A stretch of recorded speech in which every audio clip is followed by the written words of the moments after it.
বেগুন তো আমরা অনেক রকম রান্না করে খাই, তবে এভাবে কি কখনো বেগুন রান্না করে খেয়েছেন? তো যদি এভাবে না রান্না করে খান, আজই বাসায় ট্রাই করবেন। তো আসসালামু আলাইকুম, কেমন আছেন সবাই? আশা করছি ভালো আছেন। আজকের পর্বে রান্না করে দেখাবো বেগুন কুমড়ো বড়ির অসাধারণ একটি অমৃত স্বাদের নর্মাল তরকারি। এ ধরনের তরকারি হলে আপনি কি বলবো, এত তৃপ্তি করে ভাত খাবেন যা খেতে থাকবেন আর মনে হবে যে এ ধরনের তরকারি দিয়ে আগে কখনো কেন খাইনি। তো দেখুন, আমি রান্নাটা করার জন্য এখানে বড় সাইজের একটি রসুন নিয়ে নিয়েছি, এখানে বড় সাইজের 3টা পেঁয়াজ কেটে নিয়েছি, আর এখানে কিছু পাকা কাঁচামরিচ নিয়ে নিয়েছি। এটা সম্পূর্ণ এখন একত্রে ব্লেন্ড করে নেব। এটা আপনারা তরকারি পরিমাণটা বুঝে মশলাটা অ্যাড করবেন। তো আমি এখানে শুধু এই মশলাটাই এখন নিয়েছি, এটা ব্লেন্ড করব। তো এখানে আমি কড়াইটা প্রথমে গরম করে কিছু তেল দিয়ে দিলাম, আর এই তেলটা দিয়ে আমি এখানে একটু কুমড়ো বড়িটা ভেজে নিব।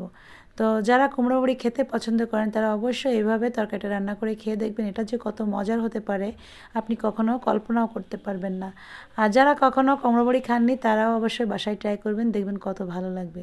তো কুমড়ো বড়িটাকে কিন্তু বেশি ভেজে নেওয়া যাবে না, ঠিক আমি যেমন কালার করে ভেজেছি ঠিক এরকম হালকা যখন কালার হয়ে আসবে তখন এই কুমড়ো বড়িটাকে তুলে নিতে হবে। আর এখন আমি সেম তেলের ভিতরে যে পেঁয়াজ রসুন কাঁচামরিচটা ব্লেন্ড করে নিয়েছিলাম সেটা আমি তেলের ভিতরে দিয়ে দিলাম। আর এটা কষাতে কষাতে দেখুন দিয়েই কিছু সময় পরে একটু নেড়ে চেড়ে নিয়েছি, নেড়ে কিন্তু এখানে 1 টেবিল চামচ জিরা বাটা দিয়ে দিয়েছি। আর এখানে তরকারি কালারটা ভালো আসবে সেজন্য একটু লাল মরিচের গুঁড়োটা দিয়ে দিয়েছি, আর দিলাম হলুদ আর লবণ। এখানে আপনি কিন্তু এই যে লাল মরিচের গুঁড়োটা না দিয়ে শুধু কাঁচা মরিচটা দিয়েও রান্না করতে পারেন, তবে কালারটা একটু বেশি ভালো আসবে, যার জন্য আমি এখানে 2টা কালারই 2টা মরিচই ব্যবহার করেছি। যে কোনো চাইলে যে কোনো একটা মরিচ দিয়েই রান্না করতে পারেন, তবে সেক্ষেত্রেও ভালো হবে। আর এখানে আমি সামান্য পানি দিয়ে দিলাম, দিয়ে মশলাটাকে কিছু সময় খুব ভালো করে কষিয়ে নিব। তো এ ধরনের তরকারি যদি এভাবে রান্না করেন না, কি বলবো, খেতে যে কি মজা লাগে। আর যারা এভাবে তরকারি রান্না করেন না তারা অবশ্যই রান্না করে খেয়ে দেখবেন। আর যেহেতু আমি এটা ভেটকি মাছ দিয়ে রান্না করব, যার জন্য মশলাটাকে কিন্তু কষিয়ে নিচ্ছি। মাছটা আমি কাঁচা মাছ কষিয়ে রান্না করব, এখানে মাছটা ভেজে রান্না করলে ভালো লাগবে না। ভেটকি মাছটা কিন্তু সাধারণত নরম জাতীয় মাছ হয়ে থাকে, আর এই মাছটা এভাবে কষিয়ে রান্না করলে এটা ভালো লাগে। তো যারা কখনো এভাবে কষিয়ে রান্না খাননি তারা এইভাবে কষিয়ে রান্না করে দেখবেন। এই ভেটকি মাছটা ভেজে রান্না করলে অতটা ভালো লাগে না, এই মাছটা এইভাবে মূলত রান্না করলে বেশি ভালো লাগে। তবে অনেকে আছেন যে ভেটকি মাছ ছাড়া খাওয়া যায় না, অবশ্যই খাওয়া যায়। এটা যে কোনো মাছ দিয়ে আপনি এভাবে রান্না করবেন, সেটা দিয়ে আপনার খেতে ভালো লাগবে।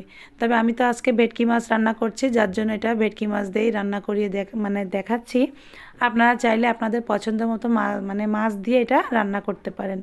তো ভেটকি মাছটা দিয়ে মশলার সঙ্গে কিছু সময় কষিয়ে আমি একটু পানি দিয়ে দিলাম, আর এই পানিটা একবারে দিয়ে দিব, ঝোলের পানি।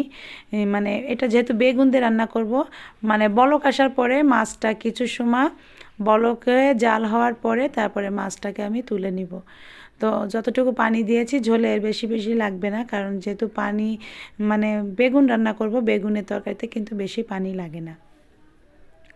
তো এখন আমি মাছটা কিছু সময় জাল করব, কিছু সময় বলতে 2 মিনিটের মতো জাল করে নিলেই হবে বলক আসার পরে। তো এখন আমি মাছগুলোকে এইভাবে সব তুলে নিব।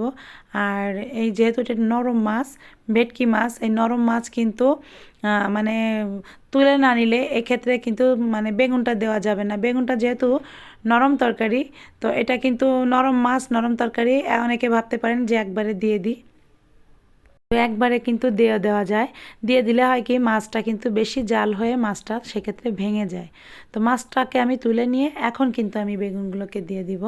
আর এই বেগুন এইভাবে রান্না করলে বেশি ভালো হয়। বেগুনটা যখন এভাবে ঝোলটা বলক হতে থাকবে আর এই অবস্থায় বেগুনটা দিয়ে দিতে হবে। আর বেগুনটার সঙ্গে আমি একবারে কুমড়ো বড়িটাকেও দিয়ে দিব। বেগুনটা একটু দিয়ে নেড়ে চেড়ে নিলাম। আর এই বেগুনটা কিন্তু বেশি পানি লাগে না রান্না করতে, বেগুন যতটুকু পানি দিয়েছি ততটুকু পানিতে হয়ে যাবে, কারণ আমি এখানে কুমড়ো বড়ি দিব। কুমড়ো বড়িটাও জাল খাবে, যার জন্য পানিটা যতটুকু দিয়েছি এটাই ঠিক ছিল। আর এই কুমড়ো বড়িটা দেওয়ার পরে তরকারিটাকে আমি ঢেকে ঢেকে মাঝারি আঁচে রান্না করব। চুলার আঁচটা এখনও পর্যন্ত কিন্তু বাড়ানো আছে। আর বেগুনটা দেওয়ার পরে বড়িটা দেওয়ার পরে আমি কিছু সময় মাঝারি আছে রান্না করছি। তো এই মাঝারি আছে এই জন্য দিয়েছি কারণ বড়িটা একটু যেহেতু শক্ত শক্ত থাকে, এটা আস্তে আস্তে জাল হয়ে বড়িটার ভিতরে ঝোলটা সোপ করে নিবে আর বড়িটা খুব সুন্দর করে সেদ্ধ হয়ে যাবে। তো যখন দেখবেন যে বেগুনটা মানে অর্ধেকটা সেদ্ধ হয়ে গিয়েছে, এই পর্যায়ে আসলে আমি মাছটাকে দিয়ে দিব। আর এইভাবেই রান্না করতে হয়, রান্নার নিয়মটা কিন্তু এরকমই। আর এখন মানে মাছটা দেওয়ার পরে তরকারিটা খুব সুন্দর করে এইভাবে জাল হতে থাকবে। আর আমি কিন্তু কুমড়ো বড়িকে এইভাবে তুলে তুলে উপরে দিচ্ছি। দেখুন বড়িটা কিন্তু জাল হয়ে মানে এটা গলেও গিয়েছে, কিছুটা দেখা যাচ্ছে ভেঙে ভেঙে গিয়েছে। বেগুনও কিন্তু খুব ভালো করে সেদ্ধ হয়ে গিয়েছে।